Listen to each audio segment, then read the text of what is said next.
Hello दोस्तों, नमस्कार। स्वागत करते हैं आप सभी का अपने यूट्यूब चैनल पर। इसके पहले मैं 2 वीडियो बना चुका हूँ क्लास 10th के सिविक्स पर, और जिसका चैप्टर का नाम था, पहला चैप्टर था वो था सत्ता की साझेदारी। इसको वीडियो को देखने के बाद जब आप देख लेंगे वीडियो को, आपका माइंडसेट क्लियर हो जाएगा कि चैप्टर कहना क्या चाहता है। हर चैप्टर की कुछ ना कुछ विशेष खासियत होती है। सत्ता की साझेदारी क्या होती है, इस पर बनने वाले इस वीडियो में हम इस बनने वाले क्वेश्चंस को देखेंगे। यदि आपको ये हमारे द्वारा पढ़ाए गए कंटेंट अच्छे लगें तो निश्चित तौर पर आप इसे सब्सक्राइब करें और अपने दोस्तों को भी शेयर करें। मैं देख रहा हूँ कि हम इसमें जो हमारे वीडियोज़ को देखने वाले लोग हैं, जो भी देख रहे हैं, उसमें से अधिकतर ऐसे लोग हैं जो अभी भी हमारे चैनल को सब्सक्राइब नहीं किए हैं। इसका मतलब वीडियो तो देख रहे हैं, जो थोड़ा वो देख रहे हैं, लेकिन उन्हें चैनल मेरा पसंद नहीं आ रहा है, पढ़ाया हुआ कंटेंट अच्छा नहीं लग रहा है। मैं कई बार आपको कह चुका हूँ, यदि आपको कोई भी इस प्रकार की असुविधा लगती हो, ज़रूरत महसूस होती है, क्या सुधार करना चाहिए, निश्चित तौर पर आप बताएं, कमेंट बॉक्स में मैटर दें। जैसा कि इस चैप्टर को हम लोग पहले ही पढ़ चुके हैं, बस इसमें क्या करना है, जो बनने वाले क्वेश्चन है उसको हम ध्यान से देखेंगे क्या क्या है। यदि आप चैनल पर नए होंगे तो निश्चित तौर पर आप इसे अपने दोस्तों को भी शेयर करिएगा, क्योंकि जानकारी और ज्ञान, प्यार और ज्ञान बांटने से ही बढ़ता है। तो कृपया इसे अपने दोस्तों को भी शेयर करें ताकि लोगों को ज़्यादा से ज़्यादा ही बेनिफिट पहुंचा सकें।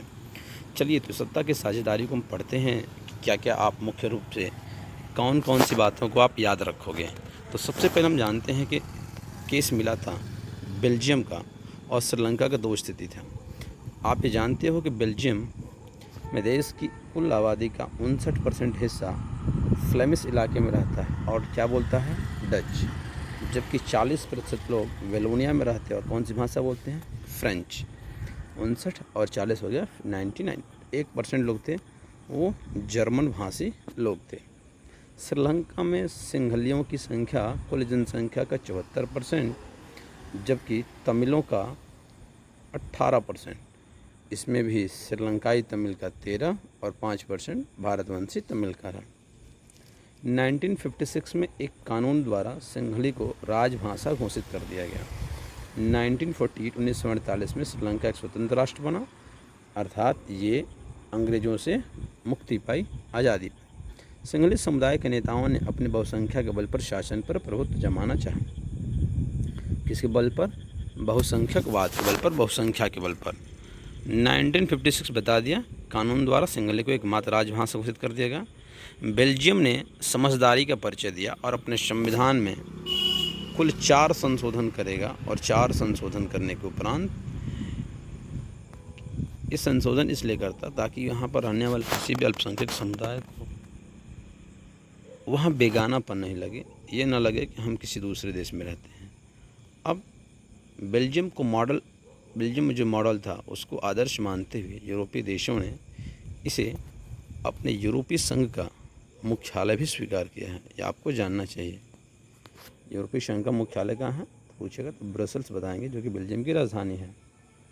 शासन का जो हम बंटवारा कहते हैं, शासन का जो हमारा खास सत्ता की साझेदारी का रूप जो होता है, कितने रूप में विभाजित कर सकते हैं, उसमें जो शासन का विभिन्न अंग होता है, जैसे विधायिका, कार्यपालिका और न्यायपालिका। विधायिका नियम बनाती है, कार्यपालिका उस नियमों को लागू करती है, न्यायपालिका उन नियमों पर आवश्यक संशोधन करने का काम करती है। यदि उसमें कोई एरर मिलता है, न्याय देने का काम करती है न्यायपालिका, और एक दूसरे को चेक एंड बैलेंस करती है, अर्थात कंट्रोल भी करती है, नियंत्रण भी करती है और संतुलन भी व्यवस्था बनाती है। इसलिए इसे संतुलन एवं नियंत्रण की व्यवस्था भी कहते हैं, और ये सत्ता का क्षैतिज वितरण कहलाता है। जबकि सत्ता का ऊर्ध्वाधर वितरण हम उच्चतर से निम्नतर या उच्चतर और निम्नतर की सरकार, अर्थात केंद्र सरकार, राज्य सरकार, स्थानीय सरकार, इस परिप्रेक्ष्य में जब विभाजन करते हैं सत्ता का, तो इसे हम सत्ता का ऊर्ध्वाधर या वर्टिकल डिवीज़न कहते हैं। अब इस पे बनने वाले जो भी क्वेश्चन है उसको एक एक करके हम देखते हैं। आंसर आप लोगों को देखकर ही पता हो जाता होगा, कोई इसमें समझाने और नहीं होगा। श्रीलंका में आबादी का सबसे बड़ा हिस्सा किस प्रमुख सामाजिक समूह का है? तो अब तो ये आप लोग को एकदम याद हो गया होगा कि आपको जानते हो सिंहली जो कि है 74%, तमिल जो कि है 18%, ईसाई जो कि है 7%। 74 और 18 हो गया 92 और 7 ये बेल्जियम की सीमाएं किन देशों के साथ लगती हैं? तो आपको बताया था मैंने कि फ्रांस नींद में लक्स साबुन जर्मनी लेकर भाग गया। तो फ्रांस, दूसरा ऑप्शन सही जाएगा, फ्रांस नींद में लक्स लेके जर्मनी भाग गया। B option is correct. इसका आगे आप और देखोगे तो इसमें आपको मिलेगा नया क्वेश्चन। 1970 से लेकर 1970 से 1970 से 1993 1993 के बीच में बेल्जियम के संविधान में कितनी बार संशोधन किया गया? तो कितनी बार किया गया था? 4 बार। कितनी बार किया गया था? 4 बार। बेल्जियम की जनसंख्या कितनी है? लगभग 1 करोड़। अपने हरियाणा राज्य की आबादी की आधी जनसंख्या, लगभग 1 करोड़। कौन सा आंसर सही होगा? लगभग 1 करोड़। बेल्जियम में किस जातीय समूह की सबसे अधिक आबादी है? बिना देखे बताएंगे आप कौन से जातीय समूह हैं? तो वो है डच, जो किस इलाके में रहते हैं? फ्लेमिश। कौन सा इलाका है? फ्लेमिश। ठीक है, चेक करते हैं क्वेश्चन क्या रहते हैं। फ्लेमिश से जर्मन, फ्रेंच से फ्लेमिश आंसर होगा। बहुसंख्यकवाद जो सिद्धांत के कारण किस देश में गृह युद्ध हुआ? पता है, श्रीलंका में। श्रीलंका का ही मॉडल था। फ्रांस की बातें नहीं हुई, जर्मनी, फ्लेमिश कहीं बातें नहीं हुई। ये तो बेल्जियम के सटे हुए पड़ोसी देश हैं। आगे बढ़ते हैं। सत्ता का क्षैतिज वितरण क्या होता है? सत्ता का क्षैतिज वितरण मतलब विधायिका, कार्यपालिका, न्यायपालिका। अर्थात इस सत्ता का संघीय वितरण या सत्ता का अलगाव वितरण या कार्यपालिका, व्यवस्थापिका और न्यायपालिका में सत्ता का वितरण। Option C is correct. या केंद्र और राज्यों के बीच बंटवारा, ये तो ऊर्ध्वाधर वितरण है। आगे बढ़ते हैं। यूरोपीय संघ का मुख्यालय तो ब्रुसेल्स में होगा, पता होगा आपको। आगे बढ़ते हैं। कौन सा जातीय समूह ब्रुसेल्स में बहुसंख्यक है? वहाँ पर फ्रेंच है। फ्रेंच, जो बेल्जियम की राजधानी ब्रुसेल्स की स्थिति है वहाँ पर फ्रेंच 80%, जो डच वो हैं 20%। यहाँ 80-20 का रेशियो चल रहा है। तो कौन से जातीय समूह ब्रुसेल्स में बहुसंख्यक है? तो फ्रांसीसी भाषा वाले। आगे बढ़ते हैं। बेल्जियम में जर्मन भाषी लोग कितने परसेंट हैं? जर्मन में 1%। बेल्जियम में कितने परसेंट है जर्मन भाषी लोग? 1%। क्योंकि 59% डच, 40% फ्रेंच और 1% जर्मन भाषी लोग। उनसे पूछे जर्मन भाषी कितने परसेंट हैं? 1%। काम खत्म। आगे बढ़ते हैं। कौन सी भाषा को सन 1956 में श्रीलंका का राजभाषा दर्जा दिया गया? सिंहली। कौन सी भाषा? सिंहली भाषा। पहला ऑप्शन सही होगा। बेल्जियम में सामुदायिक सरकार का चुनाव निम्न से कौन करता है? बेल्जियम के नेता करते हैं, देश के नागरिक करते हैं, सामुदायिक नेता करते हैं। एक ही भाषा बोलने वाले लोग करते हैं। डच का समुदाय करेगा, फ्रेंच वाला करेगा, जर्मन का जर्मन वाला। मतलब एक समुदाय विशेष के लोग एक अपने समुदाय की सरकार का गठन करेंगे, बस काम खत्म। कौन दिक्कत ना है। ये आप पढ़ाई का लेवल इस तरीके से बना लीजिए कि ताकि आपको क्वेश्चन पूछा जाए कहीं से भी, क्वेश्चन देखते आंसर आपका जुबान पर होना चाहिए, मज़ा आ जाए क्वेश्चन देख करके, तब भी पढ़ाई के लेवल मज़ा आता है। तो दोस्तों ये आपसे अपील करेंगे कि आप क्वेश्चन को इस तरीके से, सिलेबस को इस तरीके से ख़त्म करें, चैप्टर को कितनी गहराई में पढ़ें ताकि आपसे बनने वाले क्वेश्चन आपसे छूटे नहीं। आगे बढ़ते हैं। बेल्जियम में फ्रांसीसी भाषा बोलने लोगों का परसेंटेज कितना है? अभी बताया हमने, बेल्जियम में फ्रांसीसी 40% है। कितना परसेंट है? 40% है। आगे बढ़ते हैं। अब ये तो बहुविकल्पीय प्रश्न जितना अधिकतम बनने वाले थे मैंने जो बनाकर यहाँ पर दे रखे हैं उसको आप देख लिए, और मुझे नहीं लगता है कि इसमें से एक भी क्वेश्चन आपके गलत हो रहे होंगे। यदि आप सावधानी से ध्यानपूर्वक सुने होंगे तो आप बड़े आसानी से कर जाएँ। अब एक वाले प्रश्न उसी घुमा के पूछ रहे हैं। 70 से 93 के बीच कितनी बार संशोधन बेल्जियम ने किया? 4 बार। कौन सी श्रीलंका में सिंहली समुदाय की प्रभुता कायम किस प्रकार की सरकार गठन किया गया? बहुसंख्यकवाद की सरकार। किस जातीय समूह की अधिकता है बेल्जियम में? तो डच। कितना परसेंट? 59%। श्रीलंका में सबसे जनसंख्या किस सामाजिक समूह की है? सिंहली। कितना परसेंट है? तो 74%। कितना है? 74%। आगे बढ़ते हैं। बेल्जियम में कौन सी 2 मुख्य रूप से भाषाएँ बोली जाती हैं? पता होगा आपका, डच और फ्रेंच। यूरोपीय संघ का मुख्यालय कहाँ है? बेल्जियम की राजधानी ब्रुसेल्स में है। कहाँ पर है? तो ब्रुसेल्स में है। आगे बढ़ते हैं। बेल्जियम में कौन सा अल्पसंख्यक वर्ग अमीर और शक्ति संपन्न है? तो जो कम संख्या में है फ्रेंच, और फ्रेंच लोग अमीर हैं और शक्ति संपन्न है, जबकि डच संख्या में ज़्यादा बहुसंख्यक में है लेकिन हैं वो गरीब। बहुसंख्यकवाद के कारण कौन सा देश लंबे समय तक गृह युद्ध की आग में झुलसता रहा? श्रीलंका। सत्ता की साझेदारी किस चीज़ में सर्वाधिक सहायक है? संघर्ष को रोकने में। सही है। यही तो युक्ति परक कारकता, संघर्ष, विवाद और तनाव को स्थिति को रोकने के लिए आप क्या करते हैं? सत्ता की साझेदारी जनता के बीच में करते हैं, युक्ति पर के कारक हैं। बेल्जियम में समुदाय सरकार के चुनाव किसके द्वारा किया जाता है? भाषा के आधार पर, जो डच, फ्रेंच, जर्मन भाषा बोलने वाले लोग उनके आधार पर चुनाव किया जाता है। श्रीलंका में सिंहली भाषी के लोग कौन सा धर्म है? बौद्ध धर्म है। कौन सा धर्म है? बौद्ध धर्म है। अब कह रहा है कि सत्ता के साझेदारी के विभिन्न रूपों का उल्लेख कीजिए। ये लघु या दीर्घ प्रश्न में भी आ सकता है। तो सत्ता के साझेदारी के विभिन्न रूप क्या क्या हैं? पहला, सत्ता का क्षैतिज वितरण। दूसरा, सत्ता का ऊर्ध्वाधर वितरण। और कौन सा हो सकता है? सामुदायिक सरकार। और एक चौथा है आपका वो, अर्थात चुनावी पार्टियां, पॉलिटिकल पार्टीज के रूप में, चुनावी दल के रूप में, आंदोलनों के रूप में। फिर इसके साथ साथ आपका औद्योगिक संघ, मजदूर संघ या यूनियन बना करके ये वाले रूप आ जाएंगे। देखते हैं। पहले सत्ता का क्षैतिज और ऊर्ध्वाधर यहीं दे रखा है, जबकि दो और हैं। सत्ता का क्षैतिज में विधायिका, कार्यपालिका, न्यायपालिका, ऊर्ध्वाधर में केंद्रीय, प्रांतीय, स्थानीय सरकार। अब क्वेश्चन कह रहे बेल्जियम के समाज में विभिन्न भाषाई लोगों के बीच तनाव के क्या कारण थे? बेल्जियम के समाज में पहला था कि यहाँ पर बहुसंख्यक डच की अवहेलना की जा रही थी। अल्पसंख्यक फ्रेंच अधिक ताकतवर और समृद्ध थे। उल्टा केस जा रहा था, जो अल्पसंख्यक थे वे ज़्यादा समृद्ध और ताकत, जिसके पास संख्या ज़्यादा थे वो पिछड़े थे और वो थे। तो इनकी बहुसंख्यक होने के बाद भी इनकी अवहेलना की जा रही थी। जबकि फ्रेंच अधिक ताकतवर थे, इनका तो सम्मान ज़्यादा था। और ख़ास तौर पे आर्थिक विकास और शिक्षा का लाभ एक खास समुदाय तक ही सीमित रहा। और चौथा, राजनीतिक सत्ता एक समुदाय विशेष में केंद्रित थे। ये 4 पॉइंट्स आप लिख सकते हो कि बेल्जियम के समाज में भिन्न भाषाई लोगों के बीच तनाव के कारण थे। पहला, मेरे साथ याद करिए, बहुसंख्यक डच की अवहेलना, जो संख्या में ज़्यादा थे उनकी अवहेलना की गई। अल्पसंख्यक फ्रेंच का अधिक ताकतवर और समृद्ध होना। आर्थिक विकास और शिक्षा का लाभ एक खास समुदाय तक सीमित रहना। राजनीतिक सत्ता एक समुदाय विशेष में केंद्रित होना। ये रहा इसका आंसर।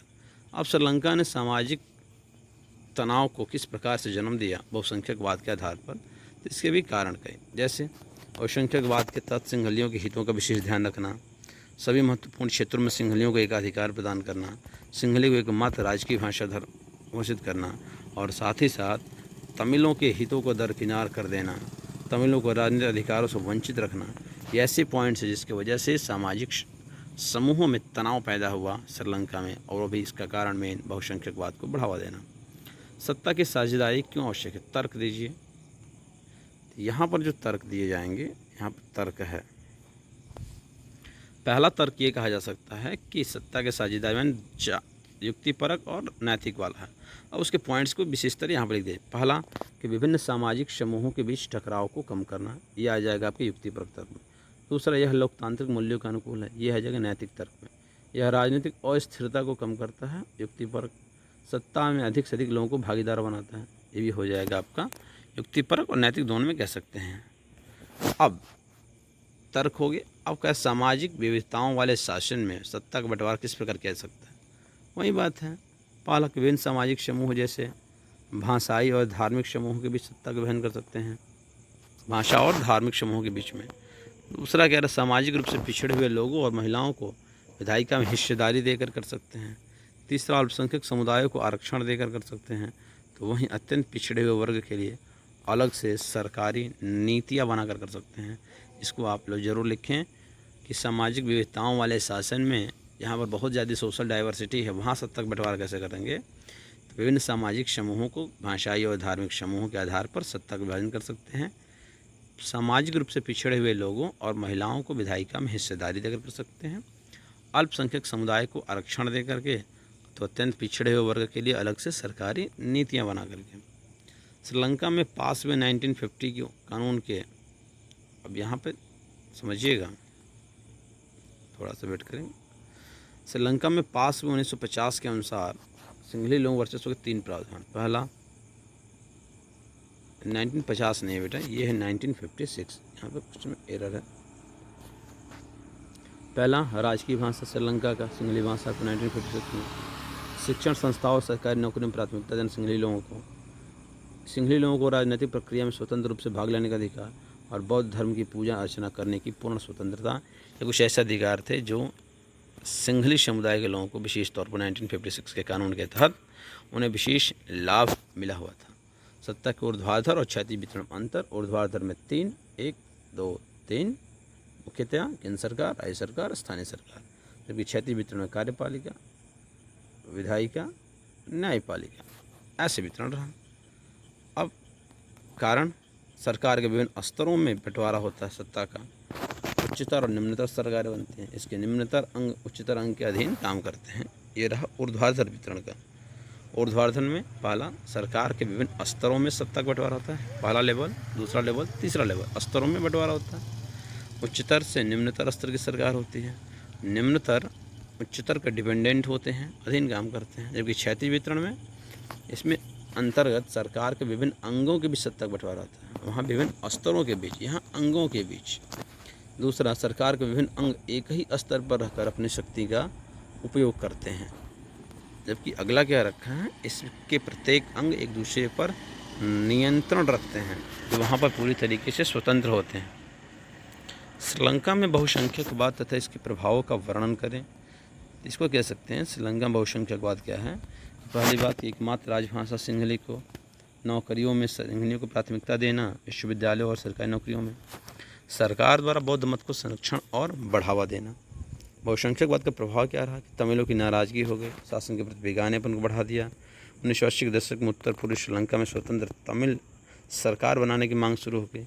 सिंहली और तमिलों के बीच टकराव तथा गृह युद्ध का जन्म हो गया, और गृह युद्ध के कारण हजारों लोगों को मारा जाना और बेघर हो जाना इसका प्रभाव रहा। साथ ही साथ युद्ध के कारण देश के सामाजिक, सांस्कृतिक और आर्थिक जीवन में दुष्प्रभाव आया। अब क्या रहा कि बेल्जियम में सामाजिक विविधताओं से उत्पन्न समस्याओं का समाधान कैसे किया गया। जब सामाजिक समस्याएं उत्पन्न बेल्जियम में तो किया गया, केंद्रीय सरकार में डच और फ्रेंच भाषी मंत्रियों की समान संख्या 50-50% का बंटवारा कर लिया गया। मंत्रियों की समान संख्या डच और केंद्र में, केंद्र सरकार की अनेक शक्तियों की क्षेत्रीय सरकारों को सौंपना। सिंपल सा मतलब, ओरिजिनल गवर्नमेंट्स में बांट दीजिए, कामों को आसान हो जाए। केंद्रीय सरकार में दोनों समुदायों के समान प्रतिनिधित्व हो गया।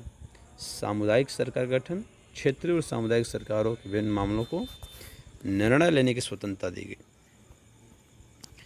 जो भी क्वेश्चन आपको दिख रहे हैं, इस क्वेश्चन को हम नोट कर लेंगे तो इससे आपको बेहतर हो जाएगा। विभिन्न सामाजिक समूह और राजनीतिक दल किस प्रकार सत्ता के बंटवारे में महत्वपूर्ण भूमिका निभाते हैं। आंसर रहेगा व्यापारी, उद्योगपति, किसान और औद्योगिक मजदूर जैसे संगठन का सक्रिय होना पहला कारण। दूसरा, हित समूह एवं दबाव समूह का सरकार के विभिन्न समितियों में सीधे भागीदारी करना। तीसरा, सरकार के ऊपर दबाव बनाकर महत्वपूर्ण फैसले के लिए सरकार को बाध्य करना। और चौथा, अपने अपने वर्ग के हितों को बढ़ावा देना। और पांचवा, जनता की मुख्य समस्याओं की तरफ सरकार का ध्यान आकर्षित करना। जबकि अब थोड़ा सा देखते हैं, भाग जा रहा है आगे पीछे, गड़बड़ हो जा रहा है।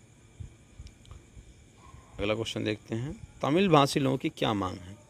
उनकी ये मांग है कि श्रीलंका में क्या किया जाए। पहली बात कि श्रीलंका में तमिल भाषा को भी राजभाषा का दर्जा दिया जाए, क्षेत्रीय स्वायत्तता दी जाए, अन्य जाति समूहों के समान शिक्षा और रोजगार की सुविधा दी जाए, और 1980 के दशक में तमिल सरकार बनाने की मांग भी करने लगे। क्यों ज़रूरी है। पहला, सत्ता की साझेदारी। 3 कारण, संघर्ष की संभावना को कम करते सामाजिक समूहों के बीच। दूसरा, यह प्रजातंत्र का आधार है, विकास के लिए आवश्यक है। सत्ता बहुसंख्यक सिंहलियों के पास थी, जिससे अल्पसंख्यक तमिल को बुरा लगा और पूरा देश गृह युद्ध के मकर जाल में फंस गया। 1960 के बेल्जियम में असंतोष के क्या कारण थे, इसे दूर कैसे किया गया। पहला संतोष का कारण यह था कि अल्पसंख्यक फ्रेंच भाषी लोग तुलनात्मक दृष्टि से समृद्ध और ताकतवर थे, जबकि बहुसंख्यक डच भाषी लोगों को नाराजगी थी। राजधानी ब्रुसेल्स में डच भाषी अल्पमत में, क्योंकि फ्रेंच भाषी बहुसंख्यक में। क्षेत्रीय अंतरों और सांस्कृतिक विविधता को स्वीकार कर टकराव का सम्मान या समाधान किया गया। अब आधुनिक लोकतंत्र में सत्ता की साझेदारी के 4 रूप बता चुके हैं। सत्ता के सदस्य सरकार के विभिन्न अंगों के बीच क्षैतिज वितरण, स्तरों के बीच ऊर्ध्वाधर वितरण, सामाजिक समूहों के बीच विभिन्न सामाजिक समूहों के बीच, अर्थात ये आपका क्षेत्रीय सरकार या सामुदायिक सरकार के बीच हो गया, और राजनीतिक दल, दबाव समूह, सामाजिक आंदोलनों द्वारा, ये रहा चौथा स्वरूप। 4 स्वरूप द्वारा होता है। सत्ता के क्षैतिज वितरण का 3 एग्जाम्पल। पहला, विधायिका, कार्यपालिका, न्यायपालिका के बीच सत्ता का बंटवारा। सभी अंगों के बीच सत्ता का विभाजन होता है ताकि कोई भी सत्ता का सीमित उपयोग न कर सके, असीमित उपयोग।